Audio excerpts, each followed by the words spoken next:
One day when Isaac was 4 years old, we weren't long moved into our new house, and he was eating an apple and he showed me the seeds and said, "Dad, I'd like to plant these." So I planted, I think, three or four of the seeds, and at that time I had a greenhouse and was gardening lots. And there were two little seedlings that came that then turned into little whips of trees. And then they grew really well, and we planted them in the ground. Now, to accommodate the studio, we had to get rid of one of them last year, which wasn't doing as well. But the one that is remaining is absolutely beautiful, and it is in the most gorgeous blossoms at the minute. So today, that's what we're going to draw. It has a lot of deep meaning for me. It's symbolic of lots of things. It's just a wonderful heritage of our family, of Isaac's and my relationship. It's just an image of delight, and especially because this year it's more laden with blossom than it's ever been laden before. So today, that's where we're going to draw, and I'm going to tackle it with a dip pen and Indian ink. And then I'm going to keep it nice and free. We're working on an A2 page. It's 300 GSM cold press, so it's got the bumps. Watercolour paper, just have it simply masking tape down around the edges. We're going to draw that, and then we're going to let it dry and add in watercolour nice and freely, and some watercolour pencil as well, particularly in the area of the flowers, to capture that beautiful colour, keeping it beautifully light and illustrated. So today, that's what we're going to do. We're going to draw on a larger scale. We're going to keep it loose. So today's video is entitled Large and Loose in Indian ink and watercolour. So come with me and let's do that together.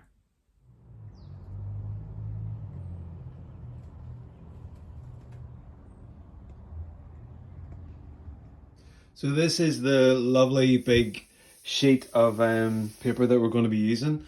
And I've got my lovely little dip pen that I got in Port Erin in the Isle of Man last year.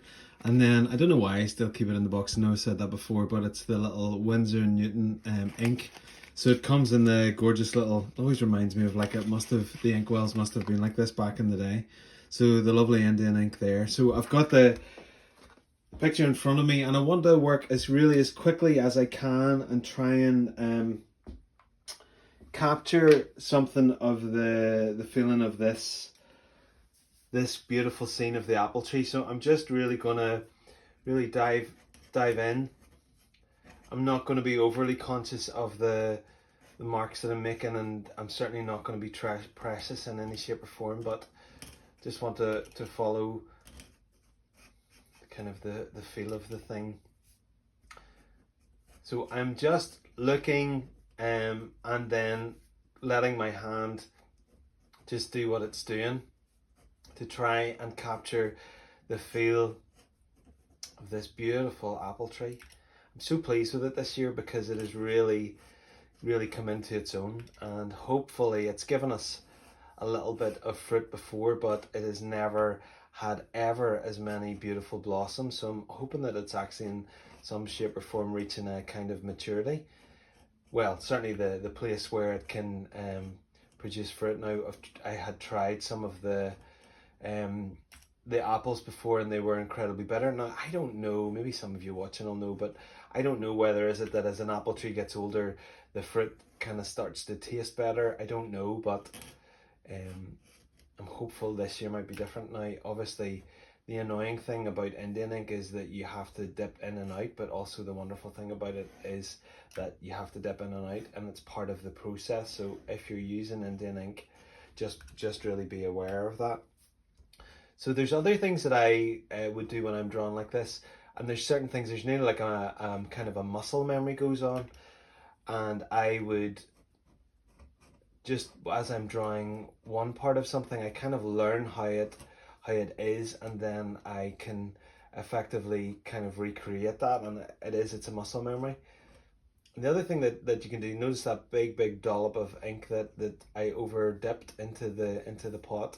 And again, it's like all of these things, I can either get really frustrated with myself with this, or I just keep going and really let this become a really spontaneous scene that I'm drawing. The other lovely thing that I've discovered there by that happy accident, thank you Mr. Bob Ross, was that obviously the pen is holding much more ink because I had over dipped. So it gives me that little bit more to work with. And some of these things, you know, as you go through, I wouldn't be analysing, you know, is this good? Is that part of the drawing good? Is this going to turn out okay? I am simply wanting to work quite quickly here. And in doing that, see what's going to come out, see what's going to emerge as I work away. Now I have to remember where I am. That's the other thing, whenever you take the pen off, particularly on such a big page, you can actually nearly get lost. Which again is not actually a massive issue because we're wanting this to be nice and free. I'm not going for photorealism. If you couldn't tell, I am going for the feel of this scene of this gorgeous apple tree that I love even more because of the story of Isaac and I, you know, effectively growing this together. And now he's 12 and the apple tree is effectively grown with him. And at one point we were talking about the possibility of moving house. And I remember one of the things of him saying, oh, please don't move house, we'd have to take the apple trees with us. And I remember thinking, we actually would. Okay, so we're moving down now. Let me see, we've captured, I'm going to add in another part of the blossom. Not even confident that that part of the blossom is actually there, but we'll add it in. The liberty of being an artist. And this needs to now come down. And that's going to be one of the main branches. And this one, then I'm wanting this to really begin to move towards us as it is in the image that I'm using. And I find it really helpful to change how I'm drawing at different points because it's easy to get, you know, when you're holding it closer to the nib, you're really trying to get more accuracy into the thing. I do not want this to be accurate. I want this to be a celebration of the kind of the moment, because spring's going to pass and the blossoms are going to fade, and hopefully what we're going to be left with is some gorgeous fruit that we can enjoy. But I want to keep this moving.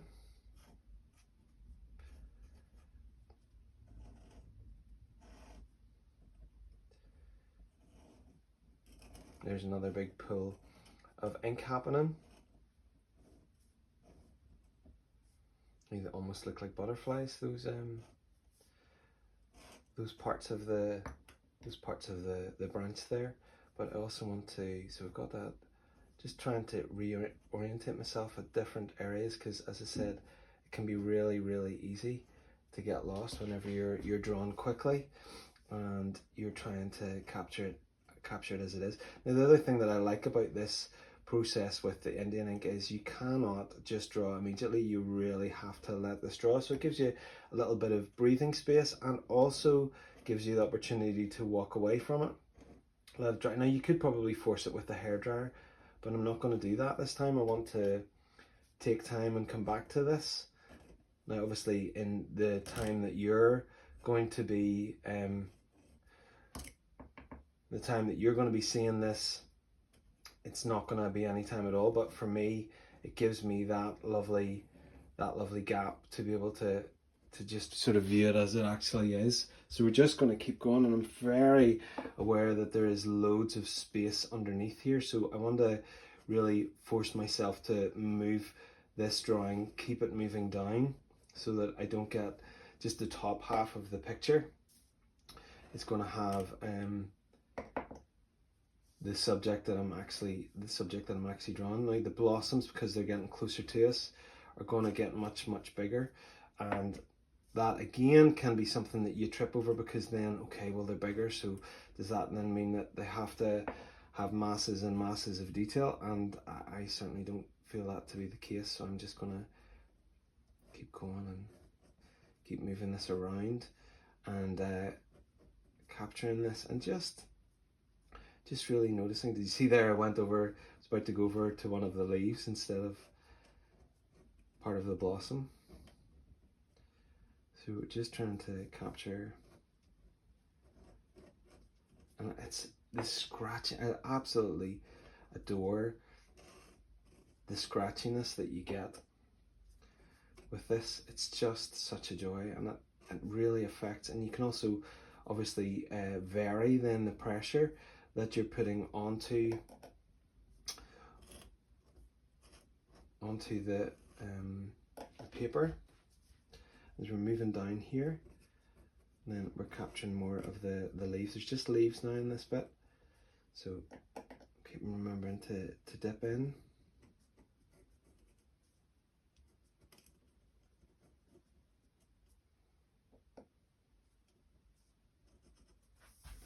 Very conscious, hopefully I haven't spent this entire time blocking the drawing that I've been doing. That would be rather frustrating. I'll only discover that after.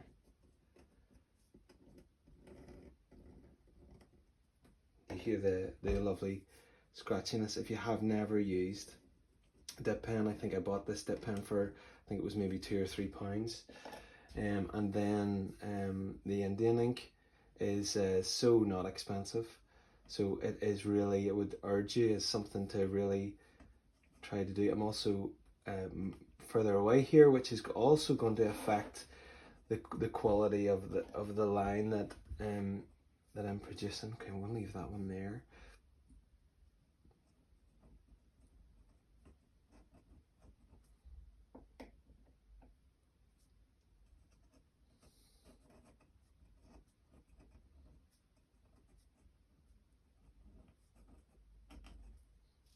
So it is a continuous line of sorts, which is broken up obviously by the need to be able to dip in and out of the ink. Now, got this, get that line here, got these little beautiful big blossoms that are happening around here, and they're this lovely rounded, they're almost sort of an oblong shape, or just a really nice shape to draw.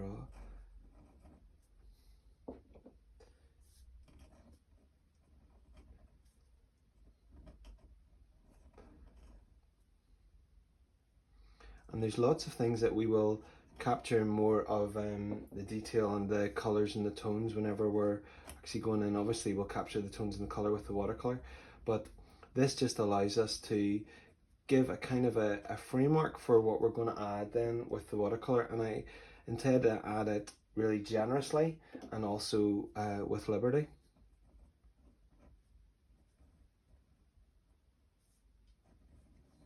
What did I call this video? Do you remember? Large and loose. So this is us nearing now the end of the drawing stage. And I'm quite pleased just as I'm glancing backwards and forwards as I'm looking at what I've captured so far. Hasn't been too irritating going backwards and forwards with the having to dip in and out. It's not been too bad. I wondered when I started, would that be something that would be really very frustrating the more that I went on, but actually it's been quite a nice part of the process.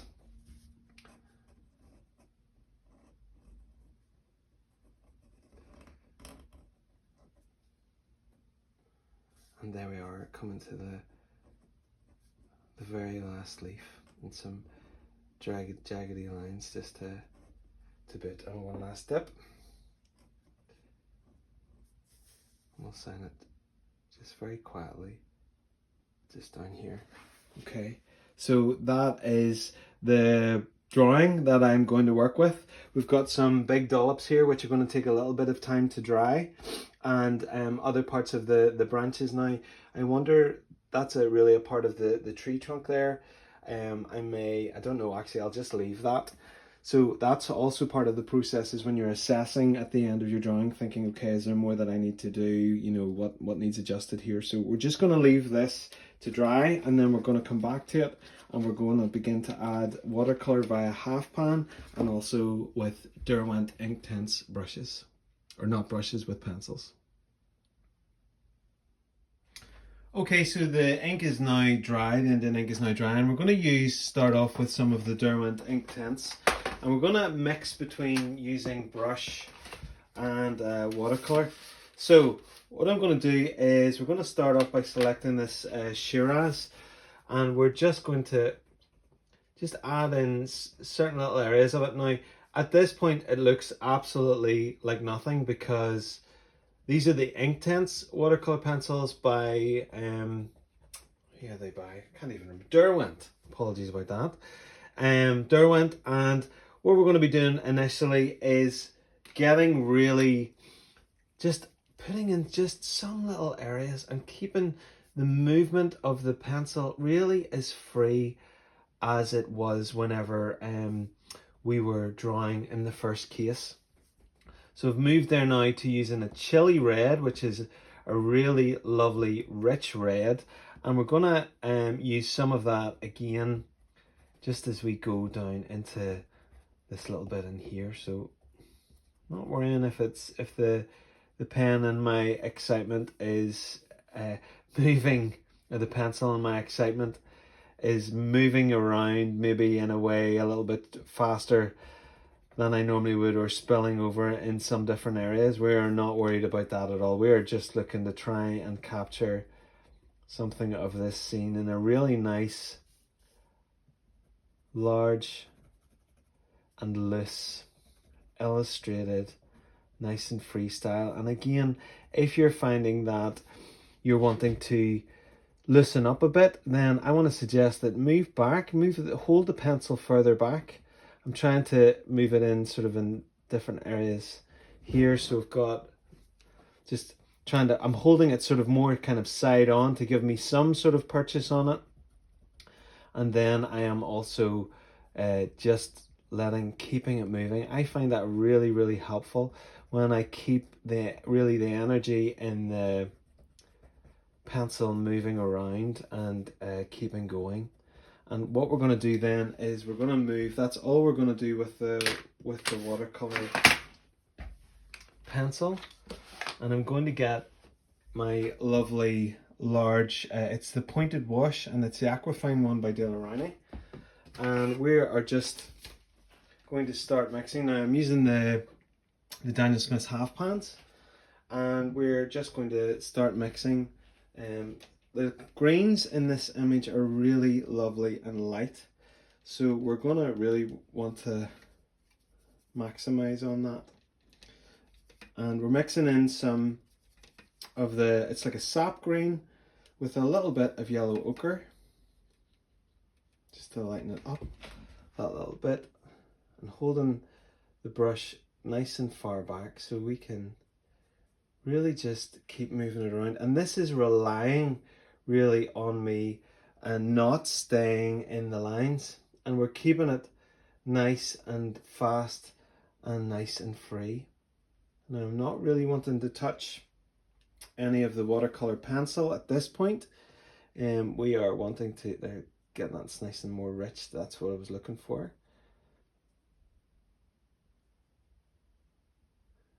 Just touching in those areas.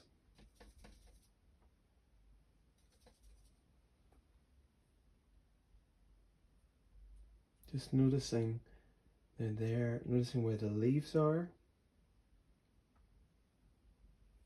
and where the flower buds are. And this is, as I said, it's relying on me really moving loosely and not sticking to staying within the lines. The person that inspires me most who really paints like this is Quentin Blake, and I find his paintings are just so beautiful because he feels this kind of permission and liberty to be able to capture things in this lovely kind of life-giving actually way. And also standing up is really beneficial as well because you're taking a different perspective. You're not obviously sitting down and leaning over. And I'm just adding in just a little bit of the yellow ochre as we go here, just to lighten it up that little bit as we're coming closer to us. Now,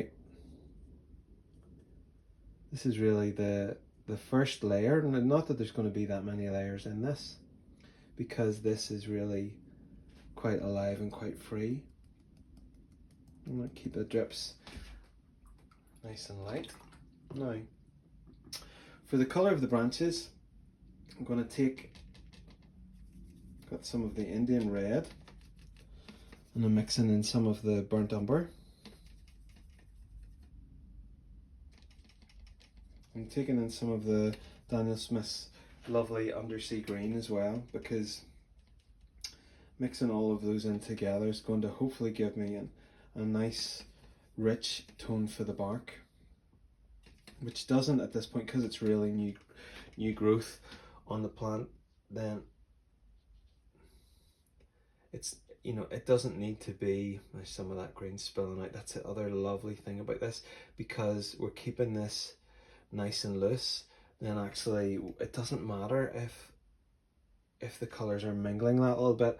And this is me saying this is the one who normally I say I don't want the colors to mix at all, but when you're doing this kind of work, then it's just it's a totally different way of approaching things. And because as it was drawn there, if you noticed, I had to fill in that little bit of the branch because I had totally missed that as I was going through it. So what I'm going to do is, in certain sections, just dropping in that little bit more, just squeezing the tip of the brush, which is going to release the pigment, and then that flows down nicely and just gives just those little sections of nearly shadow. Okay, so this is the lovely part. This is the part that I just think is wonderful, when hopefully the pigment on the, not even hopefully, the pigment on the Derwent Inktense pencils just comes to life. And because you've used the pencil and really that's let you shade it in, then it means that whenever you're just touching it, it's just going to give the loveliest, the depth at the points where you want it, and the kind of light touch as you move that brush as well. You know, when you look at blossoms, you know, particularly this apple blossom just has these parts where it's really rich and dark, and then it branches out. Another thing, because the brush is going to continue to hold that color, so I can just gently touch in certain areas and that's going to be present there, which is really lovely. And again, up in this section, didn't even really need to add much in there because it's still on the brush. Again, just moving that around, and the more you agitate it, then obviously the more that it's released as well. And look at that, isn't that lovely, the way it just holds so much of the pigment still in the brush. Okay, now the other thing that I want to do is, there's just that little bit of yellow, just so I'm mixing in what is really is a cadmium yellow with the Hansa yellow, just to touch that section in the middle. And again, just up here, and actually that could be quite nice to just splat that little bit of yellow to pull that out. Now, what I'm going to do is, it's lovely and warm in the studio, so there will be some of the leaves will not be drying fully, but beginning to dry a little bit. So I can then look and see, okay, so I'm not too worried if these are gonna bleed ever so slightly, but just moving this along just in some little areas, just to add in that little bit of depth to it, just letting it touch on those areas, and all of a sudden it creates just that lovely little sense of 3D. And those leaves there are nearly quite dry, which is, can't normally say that in Northern Ireland, that things dry so quickly. But today it's a warmer day, so it's doing that quite nicely. Okay, just looking at those little sections there. Keeping it really nice and loose. And the other thing that we can do is come in with just, you know, want to pick the right shade, and I think probably using the leaf green is going to be the best for that. But just looking at just certain little areas that I want to just give that little touch to, a little bit of modeling.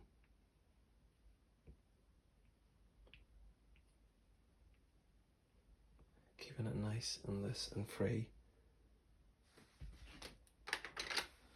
And there we have it, a very quick sketch with playing about just with some of these watercolor pencils, the Derwent Inktense watercolor pencils, alongside using some of the Daniel Smith watercolor half pans to add richness. And they're both very richly pigmented paints.